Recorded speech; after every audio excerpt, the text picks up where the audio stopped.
আজকে আবার খাবার নিয়ে বসে পড়েছি আমি। ডাল, এই দেখো, মাছটা ঠান্ডা হোক, মাছটা গরম। সকাল সকাল গরম ভাত, তাতে গাওয়া ঘি, আলু সিদ্ধ। এটা হচ্ছে মাছের ডিমের বড়া, দেখেছো? মুসুরির ডাল, পেঁয়াজ ফোড়ন দেয়া।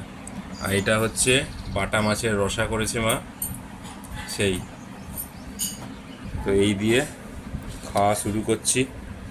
প্রথমেই তো এটা আমার সব থেকে ফেভারিট খাবার,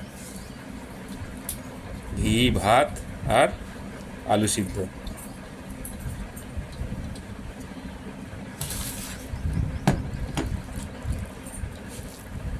ব্যাস, এছাড়া এই হয়ে গেলে আর তো কিছু চাই না।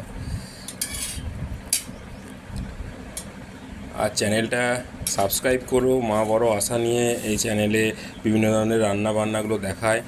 ভালো মন্দ যে ধরনেরই কমেন্ট হোক তোমরা করো, তাহলে বুঝতে পারবো যে আরও কীরকমভাবে আমাদের চলা উচিত না উচিত, কীরকম ধরনের রান্না তোমরা দেখতে পাচ্ছ। তো ঘি ভাত আর আলু সিদ্ধ এই দিয়ে শুরু করি।